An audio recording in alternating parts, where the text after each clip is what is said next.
మిత్రులకు electronic media వారికి నా హృదయపూర్వక నమస్కారం. కొత్తగా ఎన్నికైన ప్యానెల్ 26 మంది చక్కగా మూవీ ఆర్టిస్ట్ని ముందుకు నడిపించాలని, ఈ కమిటీకి మంచి పేరు రావాలని మనస్ఫూర్తిగా కోరుకుంటున్నాను. అంతేకాదు, ఈ కమిటీకి ఎప్పుడు ఏ అవసరం వచ్చినా సరే శివాజీ రాజా అన్న వ్యక్తి ఈసీ మెంబర్ కాకపోయినా కూడా అందుబాటులో ఉంటాడని, ఎవరికి ఏ సహాయం కావాల్సిన చేస్తాడని మనస్ఫూర్తిగా తెలియజేసుకుంటున్నాను. ఇంకా శివాజీ రాజా ప్యానెల్లో 15 మంది ఎన్నికవడం జరిగింది. అది చాలా సంతోషించదగ్గ విషయం. అలాగే లేడీస్లో హేమ ఇండిపెండెంట్గా గెలవడం జరిగింది. జీవితా రాజశేఖర్ గారి ప్యానెల్లో కర్మ 9 మంది గెలవడం జరిగింది. ఈ 26 మంది ఒకే తాటి మీద, ఒకే మాట మీద పేద ప్రజలకు అందుబాటులో ఉంటారని, ఎల్లవేళలా కృషి చేస్తారని నమ్ముతూ అందరికీ ఆల్ ద బెస్ట్ చెప్తూ విజయవంతంగా మీరు అనుకున్న పనులు పూర్తి చేయాలని, దానికి ఇండస్ట్రీ నుంచి అందరి సహకారం అందుతుందని కూడా నేను మనస్ఫూర్తిగా నమ్ముతున్నాను. ముఖ్యంగా ఈ ప్రెస్ మీట్ పెట్టడానికి కారణం ఏంటంటే, న్యాచురల్గా నాకు నిజంగానే ఇష్టం లేదు ప్రెస్ మీట్ పెట్టడం, కానీ పెట్టవలసిన పరిస్థితి వచ్చేసింది. అందరూ అడుగుతుంటే నేను ప్రతి ఒక్కరికి సమాధానాలు చెప్పలేకపోతున్నాను. ఏమనంటే, నా మీద ఎలక్షన్ అయిపోయాక నగ్గాక ఒక అధ్యక్షుడు కానీ, ఒక జనరల్ సెక్రటరీ కానీ హోందాగా ప్రవర్తించాలి. అది వాళ్ళ మనస్తత్వాలను బట్టి ఉంటుంది. హోందాగా ప్రవర్తించడమా, లేకపోతే చిల్లరగా ప్రవర్తించడం అన్నది. హోందాగా ప్రవర్తిస్తే ఆ రెస్పెక్టే వేరేగా ఉంటుంది సభ్యుల మధ్యలో. ఎందుకంటే మనల్ని ఎంతో నమ్మి మనల్ని ఎన్నుకున్నారు కాబట్టి ఆ హోందాతనం ఎప్పుడు మనం కాపాడుకుంటూ ఉంటేనే మంచిదని నమ్ముతున్నా. మూవీ ఆర్టిస్ట్ అసోసియేషన్ దయచేసి రోడ్డు మీదకి తీసుకురాకండి. నాతో సహా రోడ్డు మీదకి తీసుకురాకండి. ఎందుకంటే ఇంతకుముందు ఎప్పుడు మూవీ ఆర్టిస్ట్ అసోసియేషన్లో రాజకీయాలు వచ్చి పడలే. లాస్ట్ 4 years నుంచే మూవీ ఆర్టిస్ట్ అసోసియేషన్లో రాజకీయాలు స్టార్ట్ అయింది. అది మనసు కొంచెం బాధ అనిపిస్తుంది కష్టపడే వ్యక్తికి. ఈ మాట ఎందుకంటున్నానంటే,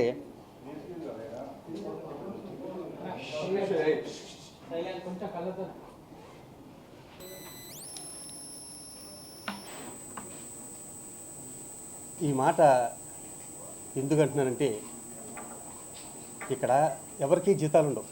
26 మంది మన 800 మందికి సేవ చేయడానికి వస్తారు అందరూ. ఇక్కడ ఎవరు దుర్మార్గులు కూడా ఉండరు. ఏమన్నా చిన్న ఈగోస్ ఉంటాయేమో తప్పితే. నేనన్న వ్యక్తిని నేను గత 22 సంవత్సరాల నుంచి మూవీ ఆర్టిస్ట్ నేను చెయ్యని పదవి అంటూ లేదు. ఈసీ మెంబర్ దగ్గర నుంచి ప్రెసిడెంట్గా చేశాను. ప్రతిదీ గౌరవప్రదంగా చేశాను. ఏ రోజు మూవీ ఆర్టిస్ట్ అసోసియేషన్లో ఎప్పుడు గర్వంగా చెప్పుకుంటా, ఒక టీ తాగలేదు 22 ఏళ్ళ నుంచి. అంత గొప్పగా పనిచేసిన వ్యక్తి నేను. సడన్గా వస్తారు, ఈ ఫైల్లో అంతా ఉందంటారు. ఆ ఫైల్లో ఏముండదని తెలుసు. మీకు ధైర్యం ఉంటే మీరు తీసుకొచ్చిన ఫైల్ ప్రెస్ ముందు ఎందుకు పెట్టరు? ఎందుకు ఇంకా మోసం చేస్తారు? మీకు ఏదైనా ఫైల్లో ఉంటే ఆ విషయం ప్రెస్ ముందు బయట పెట్టచ్చు. ఇదిగో ఇది చేశారని బయట పెట్టవచ్చు కదా. అది తప్పు అయితే నేను శిక్ష అనుభవిస్తాను. ఆ ఫైల్లో ఏ లేకపోతే మీరు శిక్ష అనుభవించాలి. ఇది కోపంతో అంటలే. ప్రతిసారి ఒక ఫైల్ వస్తుంది, టక్ ఇదిగో చూసారా ఈ ఫైల్ అంటారు. ఓపెన్ చేస్తే నేను మంగళవారం ఫోన్ చేశాను 11 గంటలకి, 1 గంటకి మళ్ళీ నాకు రిప్లై వచ్చింది, 3 గంటలకు మెసేజ్ పెట్టాను, 6 గంటలకు పెట్టాడు, మళ్ళీ మెసేజ్ రిప్లై వచ్చింది. ఈ 4 గంటలు ఇదా మన ప్రజలకు చెప్పుకోవాల్సింది. నువ్వు ఎంతమందికి సేవ చేసావు, పేద ప్రజలకి ఎంతమందిని కాపాడావు, ఎన్నిసార్లు హాస్పిటల్కి వెళ్ళావు, ఎంతమంది చావులకు అటెండ్ అయ్యావు, అవి కదా మనం చెప్పుకోవాలి. కష్టాల్లో ఉన్న వ్యక్తులు కదా మనం ఆదుకోవాలి. అలాంటి ఒక కమిటీ రావాలి బాగాని అని సభ్యులందరూ కోరుకున్నారు. ఈ కమిటీ అంతా అలా నేను ఏదైతే చెప్పానో ఈ కష్టాలు ఉన్న వాళ్ళని ఆదుకుంటుంది అనుకుంటున్నాను. బాబు శివాజీ రాజా, నువ్వు రెస్ట్ తీసుకో అన్నారు. నేను శిరసావహిస్తూ నేను రెస్ట్ తీసుకుంటాను. మధ్యలో చిన్న కాంట్రవర్సీ వచ్చింది. అదేంటంటే, నేను ఇంకా 10వ పట్టుకు ఎలాడుతున్నాడు నెక్స్ట్ మంత్ వరకు అని. నాకేం అవసరం వచ్చిందండి? ఇదిగో ఇక్కడ ఒక బైలా ఉంటుంది. ఈ బైలా నేను రాయలేదుగా. ఇక్కడ ఉంటుంది చూడండి, ఈ బైలాలో ఉంటుంది చూడండి. అంటే వాళ్ళకి బైలా చదివే ఓపిక కూడా లేదు. కొన్ని మా జీవితకి అయితే కొన్ని ఫస్ట్ టైం వచ్చింది. ఆవిడ జనరల్ సెక్రటరీ కింద, ఆవిడకి అనుభవం లేకపోవచ్చు. మరి సెక్రటరీకి మీకు అనుభవం ఉందిగా, బయలులో ఉన్న విషయం చెప్పాలిగా, ఇక్కడ ఉందిగా, ఇదిగో మార్చిలో ఎలక్షన్ చేయండి, ఏప్రిల్ ఫస్ట్ వీక్లో మీరు తీసుకోవడానికి క్లియర్గా ఉంది. ఇది మూవీ ఆర్టిస్ట్ స్టేషన్ బయలా, ఇది నేను రాయలేదు ఈ బయలా. మరి దీన్ని మనం ఫాలో అవ్వాలిగా. అంటే లాయర్ కూడా బయలే చదవకుండా నాకు ఫోన్ చేసి, సార్ ఇలా అనుకుంటున్నారంటే చూడండి సార్, 22వ తారీఖున అనుకుంటున్నారు మీరు, కరెక్టే, కానీ మన బయలులో ఉండదంటే నేను కూడా అదే చేశాను ప్రెసిడెంట్గా ఉన్నప్పుడు. నేను కూడా 25 రోజులు ఆగి ఏప్రిల్ ఫస్ట్ వీక్లో ప్రమాణ స్వీకారం చేసుకున్నాం ద గ్రేట్ తలసాని శ్రీనివాస్ యాదవ్ గారి చేత. ఒకసారి ఇది చెప్పండి అన్న అంటే అన్ని రోజులు ఆగాల, ఇన్ని రోజులు పదవి అతనే అనిపిస్తుంది. ఎందుకు అనిపిస్తానండి? నాకు ఏమవసరం, నేను ఇంటికి వెళ్తాను ఆఫీస్కి, నేను ఓడిపోయి ఆఫీస్కి వెళ్ళవలసిన పనే ఉంది. నాకు ఎవరన్నా ఫోన్ చేసి సలహా అడిగితే చెప్తాను, ఎవరన్నా కష్టాల్లో ఉంటే వెళ్తా. అది రాంగ్ అండి. నేను బైలా ప్రకారం చెప్పాను, వాళ్ళు రాంగ్ అర్థం చేసుకున్నారు. ఈలోపే వాళ్ళు ప్రెస్ మీట్ పెట్టేసారు. ఇది ప్రెస్ మీట్ పెట్టవలసిన అవసరం ఉంది దాంట్లో. అది జనరల్ బాడీలో మాట్లాడుకోవాలి, ఈసీలో మాట్లాడుకోవాలి. ఇలా అంటున్నారని ఈసీ పెట్టుకోవాలి, మాట్లాడుకోవాలి. ఇది ప్రజలకు తెలియ, అసలు 800 మంది విషయాలు ప్రజలకు తెలియవలసిన విషయం ఏముంది ప్రెస్ మీట్లు పెట్టి? ఇప్పుడు వాళ్ళు ప్రెస్ మీట్ పెట్టడం వల్ల నేను చెప్పుకోవాల్సి ఎందుకంటే నేను ప్రతి ఇంటికి బొట్టు పెట్టి, అమ్మ నా బయలులో ఎలా ఉంది, నా బయలులో ఎలా ఉంది, నా బయలులో ఎలా ఉంది నేను చెప్పుకోలేనుగా. మీ ద్వారానే నేను చెప్పుకోవాలి, ఏమన్నా చెప్పుకుంటే. అది కొంచెం చాలా చాలా బాధ అనిపించింది. అది పదవులు బట్టి ఇంకొక విషయం, మీలో ఎవరైనా సరే నేను చేసిన పదవులు చేయాలంటే ముసలోళ్ళు అయిపోతారు. 20 ఏళ్ళు పడతాయి మీకు. నేను ప్రతిదీ ఎక్సెప్ట్ ప్రెసిడెంట్ తప్పితే ప్రతిదీ 2 సార్లు చేసుకుంటా వచ్చా. ఈసారి కూడా నేను ఉండనని చెప్పా. చిరంజీవి గారు లాంటి వ్యక్తి దగ్గర నుంచి అందరూ, నువ్వు అందరినీ కలిపికెళ్ళిపోతావు శివాజీ, ఎవరికైనా కష్టాల్లో ఉంటే నువ్వు ఉంటావు. శ్రీకాంత్, పరుచూరి వెంకటేశ్వరరావు గారు, ఎస్వి కృష్ణారెడ్డి గారు, మీరు చూశారుగా నా బర్త్డేకి వచ్చినప్పుడు అందరూ ఏం మాట్లాడారు. నేను ఆ రోజు వాళ్ళు మాట్లాడిన దానికి నాకు కలంటి నీళ్ళు కూడా వచ్చినాయి ఆ రోజు. దాన్ని కూడా ఎటకారం చేశారు. అది వాళ్ళ విద్యతో వదిలేస్తున్నారు. అరుణాచలం అన్న దైవ సన్నిధి కూడా కొంచెం ఎటకారంగా మాట్లాడారు. అది కూడా వాళ్ళ విద్యతో వదిలేస్తున్నారు. ఇదా మనం ఆర్టిస్టులు అయి ఉండి మనం జనాలకి చెప్పుకోవాల్సింది. నగ్గాక ఎంత హోందాగా ఉండాలి మన ప్రవర్తన. డెఫినెట్గా వాళ్ళు ఎప్పుడు ఏ అవసరం వచ్చినా సరే నేను వాళ్ళకి అందుబాటులో ఉంటాను. నా కమిటీ అంతా, ఇప్పుడు నా కమిటీ నా పేరు మీద నగ్గుండొచ్చేమో కానీ ఒకటే కమిటీ, దాంట్లో పొరాపచ్చులు ఏమీ లేవు. ఇంకా ఒక్కొక్క విషయానికి వస్తే, మొన్న ఎలక్షన్లో కూడా అమెరికాలో ఏదో అన్యాయం జరిగిపోయింది అంటున్నారు. అరే చిరంజీవి గారు లాంటి వ్యక్తి అధ్యక్షతన దగ్గుబాటి సురేష్ బాబు గారు, కేఎల్ నారాయణ గారు, భరద్వాజ గారు, ఇండస్ట్రీలో ఉన్న పెద్దవాళ్ళందరూ ఏం అన్యాయం జరిగిందని కమిటీ వేసి ఆడిటర్స్ని వేసి ఒక నెలలు కుస్తీ పడితే పైసా జరగలేదు. పైగా వేరే ఇంకా 34 లక్షలు అడ్వాన్స్ తీసుకొచ్చి శివాజీ రాజా, శ్రీకాంత్ దాంట్లో వేశారని చెప్పాక కూడా ఈ మాట అంటాం చిరంజీవి గారిని అవమానించినట్టు కాదు ఈ మాట అంటాం. మీరు కూడా ఏమాత్రం వీలున్నా ఈ విషయం చిరంజీవి గారిని అడగండి. సార్ మీ అధ్యక్షతన శివాజీ రాజా, శ్రీకాంత్ అమెరికా వెళ్ళినప్పుడు ఏమన్నా జరిగిందా అని. ఇప్పుడు గర్వంగా చెప్పుకుంటా, చిరంజీవి గారి ఎల్ఏ నుంచి డాలస్ వరకు ఆయన సొంతంగా చార్టెడ్ ఫ్లైట్లో వచ్చాడు డబ్బు కట్టుకుని. ఆయన సొంతంగా వచ్చాడు చార్టెడ్ ఫ్లైట్ డబ్బు కట్టు. మేము చెప్పాము ఆ విషయం. ఇంకా అదిగో ఇది ఈ వంక అయిపోయింది. ఇంకో వంక ఏం పెడతారంటే, ఇదిగో చూసారా అందరినీ బిజినెస్ క్లాస్లో తీసుకెళ్లారు అంటారు. ఫర్ ఎగ్జాంపుల్ సింపుల్గా చెప్తాను వినండి. మమ్మల్ని నాజర్ గారు, విశాలు మలేషియా వాళ్ళ ప్రోగ్రాం తీసుకెళ్ళారు, తమిళ్ ప్రోగ్రాం తీసుకెళ్ళారు. నేను, నరేష్, పరుచూరు వెంకటేశ్వర గారు బిజినెస్ క్లాస్లోనే వెళ్ళాం. మరి నరేష్కి ఒక అసోసియేషన్ మీద అంత ప్రేమ, డబ్బు ఖర్చు పెట్టకూడదంటే అది మామూలు క్లాస్లో రావచ్చు. ఇది కాకుండా మలేషియాలో పరుచూరు వెంకటేశ్వర గారు, నేను ఒక మామూలు రూములో, ఒక మామూలు డబుల్ బెడ్రూమ్లో ఉన్నాం, డబుల్ కార్ బెడ్రూమ్లో ఉన్నాం. ఇతను సూట్ రూమ్లో ఉన్నాడు. మరి ఇతనికి డబ్బు ఖర్చు పెట్టకూడదు అసోసియేషన్ ఉన్నప్పుడు నరేష్ మామూలుగా ఉండొచ్చుగా. అది కాకుండా ఇతను తాగేసి ఫ్లైట్ మిస్ అయితే మళ్ళీ వాళ్ళు టికెట్ తీసి మళ్ళీ ఇంకో నెక్స్ట్ ఫ్లైట్ పంపించారు మన్నాడు ఎయిర్పోర్ట్ నుంచి. ఇది తప్పు కాదు, అది డబ్బు ఖర్చు పెట్టడం కాదు. మరి ఈ మధ్యన నువ్వు లండన్ వెళ్తున్నావా షూటింగ్కి, అమెరికా వెళ్ళావా షూటింగ్కి, నువ్వు మామూలు క్లాస్లో వెళ్ళావా, బిజినెస్ క్లాస్లో వెళ్ళావుగా. అరే ప్రొడ్యూసర్ నష్టపోతున్నాడే, మన మామూలు క్లాస్లో వెళ్ళాలని మంచిదని మీకు ఉండాలి కదా సార్. నేను జయసుధ గారికి సన్మానం అనుకున్నా ఎక్కడ లండన్లో, ఆవిడతో మాట్లాడి ఆవిడ నోటంలో వచ్చిన ఫస్ట్ మాట, శివాజీ నన్ను కొంచెం బిజినెస్ అమ్మా అలా అంటారంటే మా మీరు స్టార్ అమ్మా, మిమ్మల్ని ఎలా తీసుకెళ్తారు?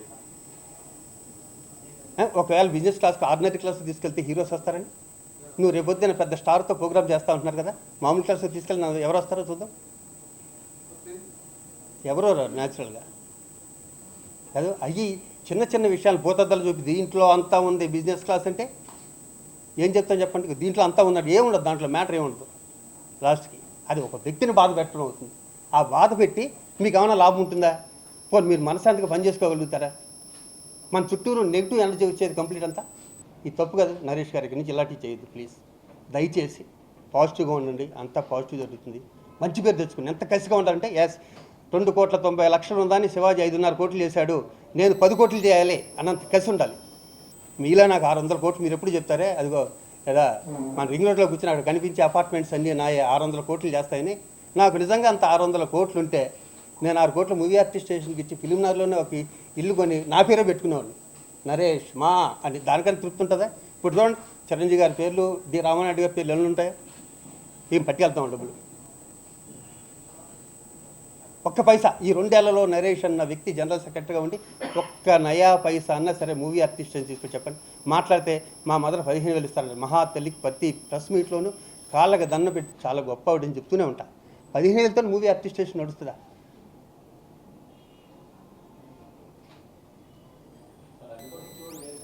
లేదు లేదు, డెఫినెట్గా లేదు. అందుకనే ఆవిడ దండ పెట్టి ప్రతిసారి చెప్తున్నాను, ఆవిడ గ్రేటు, ఆవిడ గ్రేట్, ఆవిడ గ్రేట్ ప్రతిసారి చెప్తుంటా. ప్రతిసారి ఆవిడ బర్త్డేకి ఫస్ట్ వెళ్ళే వ్యక్తులు నేను ఒకరు, అది కూడా ఇచ్చే వ్యక్తులు లేరు, నిజంగా లేరు. ఆవిడ గ్రేట్. సార్ ప్లీజ్ మంచిగా లేవు సార్.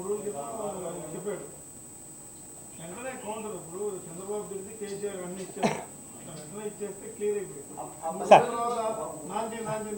అవును సార్, నేను వెంటనే ఇద్దాం అనుకున్నా కానీ మనం 24 అవర్స్ మనం అందరం కలుసుకునే వాళ్ళం. మాకు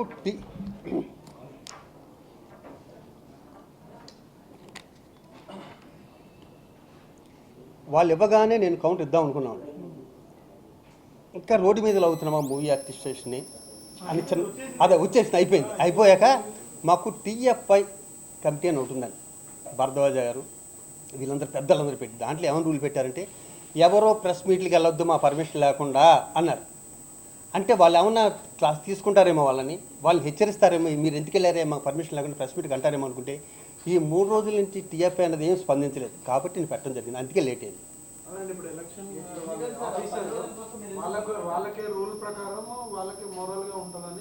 అదే అవును, ఎలక్షన్ ఆఫీసర్కి నాకు తెలుసండి.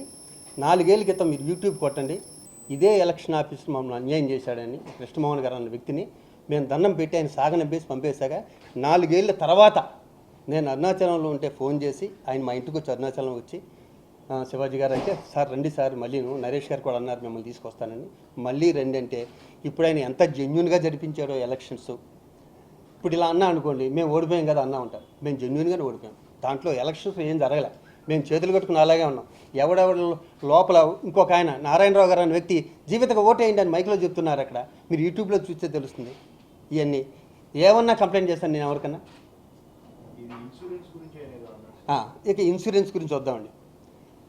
ప్రతి దానికి మీ దగ్గరే సమాధానం ఉంది. ఒక 4 నెలల క్రితం ఆయన ప్రెస్ మీట్ పెట్టి movie artist association general secretary నేను, నా బాధ్యతలు నావి, ఇక్కడి నుంచి ఆఫీస్ ఫైల్స్ ఆఫీస్ స్టాఫ్ అంతా నా కంట్రోల్లో ఉంటారు, అన్ని పనులు నేనే చేస్తాను అన్నాడు. ఈ ఇన్సూరెన్స్ అపోలోకి మనం చేయించే ఇన్సూరెన్స్ కాదు, డెత్ ఇన్సూరెన్స్ అండి. ఇది డెత్ ఇన్సూరెన్స్లో ఏమవుతుందంటే ఇది కూడా నేను పెట్టిందే సొంతంగా. దీన్ని 2 లక్షల నుంచి 3 లక్షలు చేద్దాం అని అపోలో హాస్పిటల్లో నేను మీ దగ్గరే ఉంటుంది. ఈ 3 లక్షలు చేసే టైంలో మనకి ఎల్ఐసి నుంచి అక్కడి నుంచి కొంతమంది ఈ తీసుకొస్తారు మనకి, సార్ మేము ఇంత చేస్తాం మేము ఇంత చేస్తాం. ఈ అనుకునే ఈ 10 డేస్లోనే మనకి ఎలక్షన్లు వచ్చి ఎలక్షన్ కోడ్ వచ్చింది కాబట్టి జరగలేదు. కానీ దానివల్ల ఏ ఇబ్బంది ఉండదో, అది నేను పెట్టింది. అది మేము చాలామంది ఏమనుకున్నారంటే హెల్త్ ఇన్సూరెన్స్ ఏమో అనుకున్నారు, కాదు, నెక్స్ట్ మంత్ ఎండి వరకు టైం ఉంది.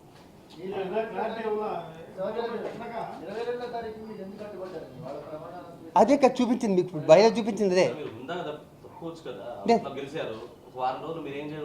సార్. అసలు నేను 1 రోజులు వెళ్ళను కదా ఆఫీస్ కంటే, నేను హోందాగా తప్పి మీకు బయలాలో చూపించిందంటే చెప్పా ఏమని లాయర్కి, సార్ 22వ తారీఖు బయలాలో ఉంది దాన్ని. సార్ కొంతమంది మాట్లాడే టాలెంట్ ఉంటుంది, మాకు ఆ టాలెంట్ లేదు, పనిచేసే టాలెంట్ తప్పితే. ఇప్పుడు నేను హోందాకు తప్పకుండా ఏం చేసి ఏమైనా అడ్డుపడుతున్నాను, నేను ఆఫీస్కి వెళ్తాను, నాకు ఆఫీసులో పని ఉంటుంది చెప్పండి. రేపు పొద్దున్న ఇవన్నీ ఫైల్ లెక్కలన్నీ తీసుకెళ్ళి అప్పచెప్పాలి, ఒక రోజు తీసుకెళ్ళి 1వ తారీఖుని వాళ్ళు చేసుకోవచ్చండి.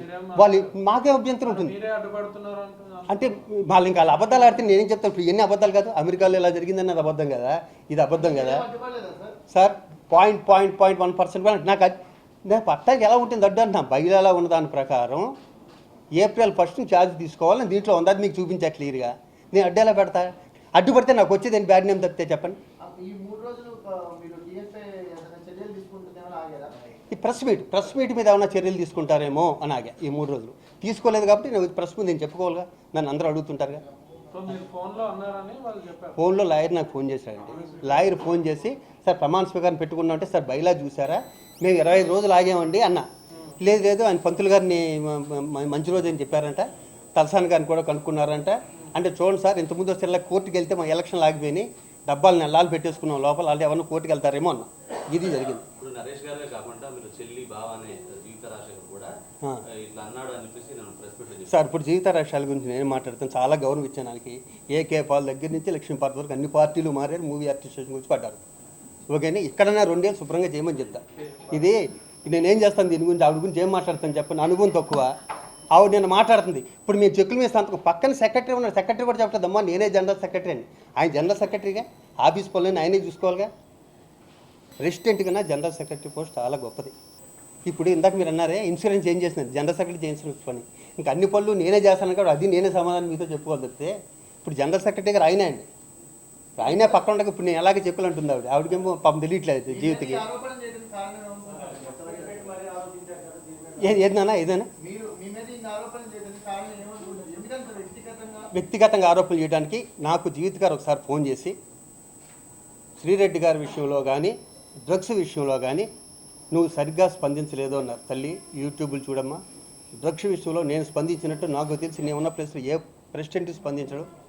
ఇదే కేబీఆర్ దగ్గర మన ఇండియా వైస్ ప్రెసిడెంట్ వెంకయ్యనాయుడు గారిని తీసుకొచ్చి ఆ రోజు ఎంతో పెద్ద ఎత్తున చేశాం ఆ రోజు. రెండోది ఏంటంటే వాళ్ళు బ్రదరే డ్రగ్స్ అమ్ముతుంటే ఇక్కడ పట్టుకున్నారని నేను పేపర్లో చూశాను, టీవీలో చూశారు. వాళ్ళు బ్రదర్ అమ్ముతుంటే మరి అమ్మేడలు నేనైతే చూడలే, నేను పేపర్లో చూసి న్యూస్ చెప్తాను. ఒక వ్యక్తి లేని వ్యక్తి గురించి నేను అసలు మాట్లాడకూడదు, పాపం కూడా. అలా నా జీవిత గారి బ్రదర్లో డ్రగ్స్ అమ్ముతుంటే చెక్ పోస్ట్లో దొరికాడని పట్టుకున్నాడు, పేపర్లో వచ్చింది, టీవీలో వచ్చింది. దానికి నేనేం స్పందిస్తా? పోలీసుల దగ్గర నేను తీసుకురాగల హక్కు నాకు ఉంటుందా? దాన్ని నాదే శ్రీరెడ్డి గారి విషయం ఇవ్వద్దని కామ్గా ఉండడానికి ఇవ్వద్దని జనరల్ సెక్రటరీ గారు చెప్పారు. మెంబర్షిప్ ఇవ్వద్దు అనుకున్నాం. ఇంకో చోట నుంచి పెద్ద నుంచి ఎమ్మాని వచ్చింది. నా ప్లేస్లో మీరుంటే మీరు ఏం చేస్తారు చెప్పండి. పోనీ ఒక అవతల నుంచి అడిగింది ఒక అమ్మాయి, ఇమ్మని ఒకరు చెప్తారు, ఇస్తే రాజీనామా చేస్తామని ఒకరు చెప్తారు, ఇవ్వకపోతే ఊరుకోమని ఇంకొకరు చెప్తారు. ఆ కన్ఫ్యూజు అప్పుడున్న సిచ్యువేషన్లో, అప్పుడు ఆ అమ్మాయి చేసిన ప్రభుత్వంలో, అప్పుడు నేనున్న మెంటల్ బ్యాలెన్స్లో, అప్పుడు ఏం చేయాలో అందరూ కన్ఫ్యూజన్లో ఉన్నాం. ఆ జరిగిన పొరపాటు నాకు జీవిత గారు చెప్పడం అంటే ఆ రెండు నన్ను మనక్షోభానికి గురి చేసినాయి కాబట్టి నేను ప్రెసిడెంట్గా నుంచుందాం అనుకుంటున్నాను అన్నారు. మరి ఈ వ్యక్తికి స్త్రీల మీద అంత గౌరవం ఉండి జనరల్ సెక్రటరీ ఆమెనే ప్రెసిడెంట్గా చేయొచ్చుగా. ఇప్పుడు నరేష్ గారు జీవిత గారినే చేయొచ్చుగా ప్రెసిడెంట్, మేమందరం తప్పుకునే వాళ్ళం డెఫినెట్గా. అదే అంత ప్రేమ, అంత ప్రేమ ఉంటే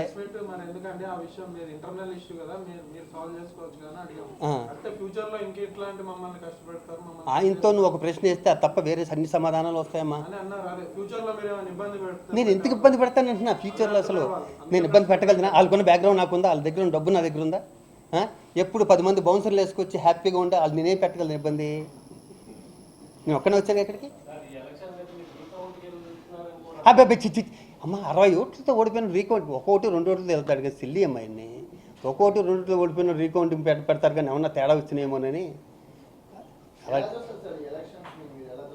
ఏదమ్మా అదే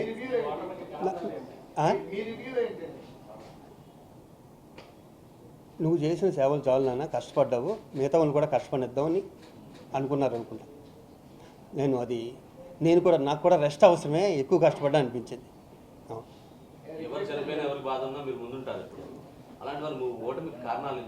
అంటే చనిపోయినాడు వచ్చి ఓటేడు కదమ్మా. అదే ఎక్కువ సేవ చేస్తేనేమో ఎక్కువ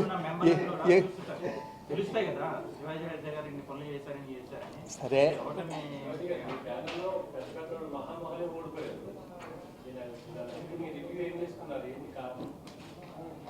ఇంకా వాళ్ళు మాట్లాడుకోలేదు తెలుసు. నేను ఇంతవరకు ఓడిపోయాం.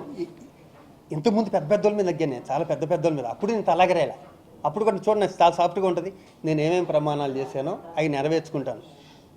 అయ్యే మాట్లాడతా, అది దాటి మాట్లాడు. మీరు చూడండి వస్తుంది యూట్యూబ్ కొడితే ఎవరేం మాట్లాడో తెలుస్తుంది. నేను ఏళ్ళు అని పొరస చేసుకుని ఇలా వార్నింగ్లు ఇచ్చేసి మనం ఏమైనా దేశానికి ప్రధానమంత్రి ఏమో ఈ దేశానికి ఏమైనా ప్రధానమంత్రి ఏమి, రాష్ట్రానికి ఏమైనా ముఖ్యమంత్రి ఏమైనా పురస చేసుకుని ఇలా మొత్తం వార్నింగ్లు అందరికీ ఇచ్చేసి తప్పు కదా అది. ఇక్కడే ఓపిక పట్టాలి, ఇక్కడే అనుకువగా ఉండాలి, అప్పుడే పేరు వస్తుంది. మీరు ఇప్పుడే ఎలా ఉంటే ఇంక రేపేం చేస్తారు అక్కడ? నేను ఒక్కడే కోరుకుంటున్నా, చిరంజీవి గారి దగ్గర మీరు మాట ఇచ్చారు, మహేష్ బాబు గారి దగ్గరికి వెళ్ళి, అప్పుడు నరేష్ గారు కూడా ఉన్నారు, నో డౌట్ అండర్స్టాండింగ్స్ బాగున్నాయి మా ఇద్దరికి. ఇప్పుడు ఒకటే దండ ఒకటే షాలువులో ఉండేవాళ్ళం. ఉన్నప్పుడు మహేష్ బాబు గారి దగ్గరికి వెళ్ళినప్పుడు ఆయన చేస్తున్నారు. మహేష్ బాబు గారికి చాలా థ్యాంక్స్. అలాగే నమ్రత్ గారి పాపం. తర్వాత అది ఎందుకు చెడిపోయిందో అన్నది ఇండస్ట్రీ మొత్తం తెలుసు. నేను అనేది ఏంటంటే రావాల్సిన 2 కోట్లు ఎంతో రాలే. తర్వాత చిరంజీవి గారి దగ్గర చెప్పారు, మహేష్ బాబు గారి ప్రోగ్రామ్ నేను చేస్తాను అని. 4 నెలలు అయింది, ఇంతవరకు ఆ ప్రోగ్రామ్ చేయలే. మీ ప్రెస్ ఎదురుకుండా నేను ఛాలెంజ్ చేసి చెప్తున్నా, ఇంకో 3 నెలలు టైం ఇస్తా. వెళ్ళి అమెరికాను ఎక్కడికి వెళ్తారో మహేష్ బాబు గారిని ఎవరినో తీసుకెళ్ళి 2 కోట్లు తీసుకొచ్చి పడండి, నేనే వచ్చి మీకు దండేస్తాను, శబాష్ మీరు సూపర్గా చేశారు అని. అంతేగా నాకు కావాల్సింది ఏంటంటే మూవీ ఆర్టిస్టేషన్లో పన్ను ఉంటే పేదోళ్ళకి పనికి వస్తుంది. వాళ్ళకు సింగిల్ బెడ్రూమ్ ఇల్లు లేకుండా 15-20 మంది ఉన్నారు, వాళ్ళకి ఏమన్నా చేయొచ్చు. ఇలాంటివి ఉన్నాయి. నా కలల డ్రీము, ఇంక ఇప్పుడు ఆ డ్రీమ్ కూడా చిరిగిపోయిందిలేండి. ఒక వ్యక్తి ఏంటంటే old age home gold age home అనుకున్నాను, దాని మీద కూడా నీళ్ళు చల్లేశారు. నేను ఓడిపోవటానికి మెయిన్ కారణం కూడా ఓల్డ్ ఏజ్ హోమ్. ఎందుకంటే ఎవడో లేని వ్యక్తి బేవారం నుంచి సంచి చేసుకుని ఇక్కడికి వచ్చేసి వీడు ఒక్కడే ఓల్డ్ ఏజ్ హోమ్ కట్టేసి ఇక్కడ బిల్డింగ్ కట్టేస్తే మిగతా వాళ్ళందరూ చేతులు గాజు దొరుకున్నామా, పేరంతా వీడిగా వచ్చేస్తుంది మొత్తం అంతాను. ఇంకా మనమేంటి అన్ని కొంతమంది పన్నెండు కుట్రలో బలైపోయింది తప్పితే ఈ పేరు వద్దు ఏమొద్దా, ఎవడ కడితే ఆడే హీరో. మీరు కట్టండి, కాశీ నుంచి నీళ్ళు తీసుకొచ్చి మీ పాదాలు అడుగుతాను. ఇంచక్క మంచి పనే కదా, 10 మందికి పనికొచ్చే పనే కాదు, అంతేగా. 10 మందికి పనికొచ్చే పని లేదు. ఎవరు కట్టే అవింది, ఎవరికి పేరు వస్తే అవింది. అది శివాజీ రాజా చేసిన ఒకటి, ఇంకో పెద్ద హీరో చేసిన ఒకటి, ఇంకో పెద్ద హీరో చేసిన ఒకటి. ఒకటి మాత్రం నేను చిరంజీవి గారికి కృతజ్ఞతలు చెప్పుకోవాలి ఈ క్షణంలో. ఎందుకంటే నా గురించి శివాజీ నువ్వు పడుతున్న కష్టం చూశాను, అంటే మరి ఇక్కడ చెప్పొచ్చో చెప్పకూడదో నాకు తెలీదు. కేటీఆర్ గారితో నేను మాట్లాడి సైట్ ఇప్పిస్తాను, నీ ప్రాసెస్లో నువ్వు ఉండు అని వితిన్ 24 అవర్స్లోన కేటీఆర్ గారితో ఆయన మాట్లాడటం జరిగింది. అప్పుడు మనకి ఎలక్షన్లు వచ్చినాయి ఇక్కడ. ఆ ఎలక్షన్ రావటం డిలే అయింది, కానీ నా బ్యాడ్ లక్ ఆ సైట్ కూడా వచ్చేస్తుంటే అది నా కళ సహకారం అయ్యేది డెఫినెట్గాను. అదొక్కటి లోపల చిన్న బాధగా ఉంది.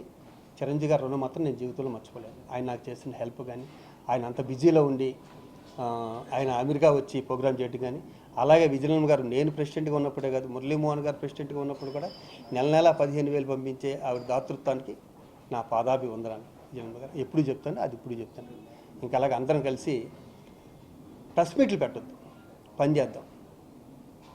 ఈ ప్రెస్ మీట్లు పెట్టడం వల్ల జనాల దగ్గర చులకనైపోతాం. ఈ ప్రెస్ మీట్ నేను కూడా ఇప్పుడు ఎందుకు పెట్టవలసి వచ్చిందంటే, నన్ను ప్రతి వాళ్ళు నుంచుంటే కూర్చుంటే నాకు ఫోన్ చేసి ఏమంటే ఇంకా మీరే ఉన్నారు ఆ సీట్లో, మనకి ఎందుకు సార్ ఇన్ని పోస్టులు చేస్తారు, ఇంకా దాంట్లో నన్ను అడుగుతుంటే బాధ అనిపించి దీంట్లో పెట్టాను తప్పితే.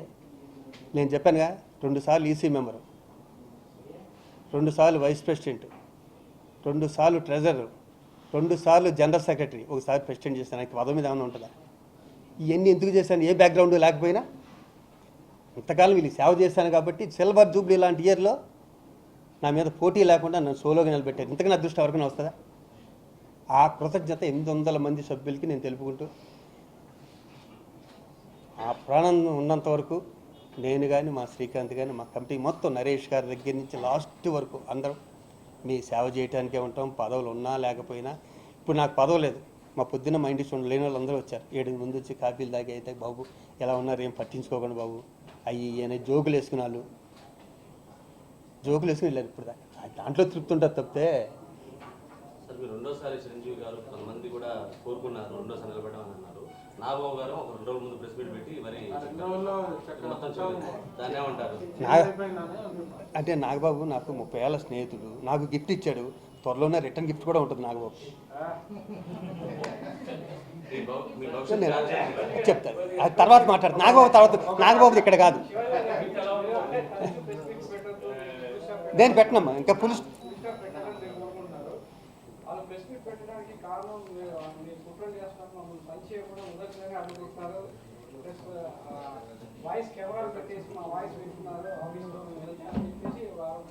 నా సెల్ ఫోన్ ఇక్కడే ఉంటుంది, మీకు ఇస్తా, మీరు చూసుకోండి. ఇంకో విషయం ఏంటంటే, ఈ చివరి నుంచి ఈ చివరి వరకు మీరందరూ ఇంచుమించు 20 ఏళ్ళ నుంచి 30 ఏళ్ళు నన్ను చూస్తున్నారు కదా. నేను కుట్రలు చేసే మనిషినా, ఎవరైనా ఆపదలో ఉంటే ఆదుకునే మనిషిని మీ మనసులో తెలియదు. మీరు మనుషులాగా, మీరు అందరూ మనుషులాగా నాతోనే జర్నీ చేశారుగా. అంటే ఎవడెవడెవడెవడేంటో మీకు తెలియదు, ఆ మాత్రం తెలియదు. ఆ రోజు కలుసుకునేవాళ్ళు. మీ మనసులో శివాజీరాజా కుట్రలు చేసేవాడైతే కుట్రలు చేసేవాడే, లేదు మనిషి మంచోడైతే మంచోడే, హెల్ప్ చేసేవాడైతే హెల్ప్ చేసేవాడు. ఎందుకంటే నేను మీకు కూడా చెప్పుకోలేనుగా. లేదు, నేను పెట్టను, అది నాకు తెలియదు. నేనైతే ఇగో ఇలా ఎవరన్నా ఇలా తీసుకొచ్చి ఇదేంటి అంటే మాత్రం దాంట్లో ఏముందని అడగండి. ఇంకొక విషయం ఇక్కడ నేను చెప్పాలి కాబట్టి చెప్తున్నా. అంటే ఇది అసోసియేషన్ సంబంధించిన విషయం కాబట్టి ఇది కంపల్సరీ చెప్పాలి. ప్రతి సంవత్సరం డైరీని వేస్తాను, అందంగా డిజైన్ చేసుకుంటాం. ఈ సంవత్సరం కూడా చాలా బాగుంది డైరీ. ఈసారి నరేష్ గారు, నేను కమిటీ పెట్టాను డైరీ నేను వేస్తానంటే, అయ్యో నాకు ఈ ఒక్క పని అన్నా చేసి పెట్టాయి బాబు, డెఫినెట్గా నువ్వే అన్నా. అపోలోలో జరిగింది, మీరే సాక్ష్యం. అపోలోలో జరిగింది. అపోలోలో 14,20,000 వచ్చిందని నీ చేతి ఇలా చెప్పాడు. 14,20,000 వచ్చింది డైరీకి అని. అకౌంట్లో 7 లక్షల చిల్లరే పడింది. మరి మిగతా డబ్బులు ఏమైపోయింది అడగాలిగా. నేను రేపు పొద్దున్న అకౌంట్స్ అప్ చెప్పాలిగా 1వ తారీఖుని. నేను 1వ తారీఖుని అకౌంట్స్ అప్ చెప్పినప్పుడు మిగతా 7 లక్షలు ఏమైపోయింది, ఇంకా ఎవరెవరు ఇవ్వాలి, ఎందుకు తీసుకోలేదు, ఎందుకు రాలేదు, అది వాళ్ళే చెప్పాలి. వాళ్ళు చెప్పి ప్రమాణ స్వీకారం చేస్తే ఇంకా బాగుంటుంది, న్యాచురల్గా, ఇంకా జెన్యూన్గా ఉంటుంది. ఇప్పుడు నేను ట్రెజరర్ గారు వెంకటేశ్వర గారు వాళ్ళకి ఇవ్వాలి ఫైలు. మరి దాంట్లో 7 లక్షల చిల్లరే పడింది. మిగతాది ఏదంటే ఏం చెప్తారు, వస్తుంది అని చెప్తారు. అది ఎప్పుడు వస్తుంది, ఇంతకాలం ఎందుకు రాలేదు, ఇన్ని నెలలు అయిపోయింది, డైరీ వేసి 3 నెలలు ఎందుకు అయిపోయింది అంటే తప్పులు మీ దగ్గర పెట్టుకుని ఇంకొక నెల చూపిస్తారే, అది తప్పు అంటున్నాను నేను.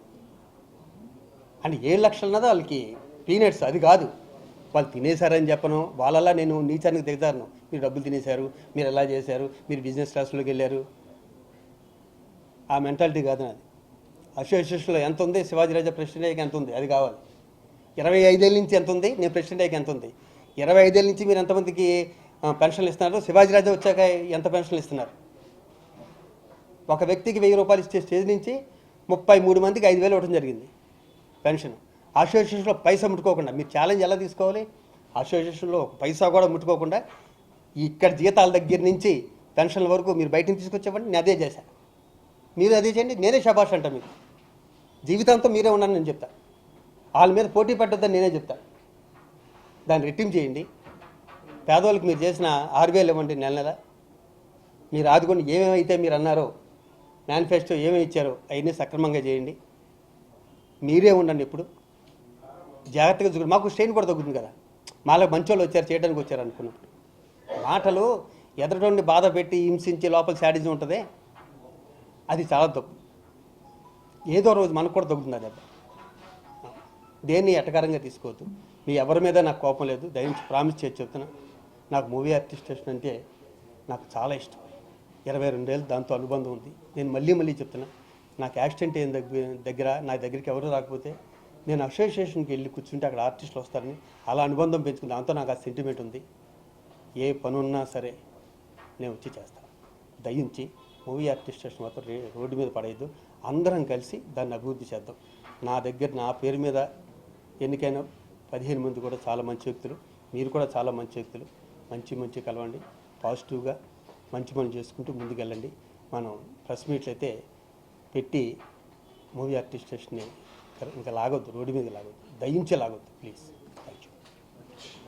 భవిష్యత్ క్యారెక్టర్ చెప్పలేదు.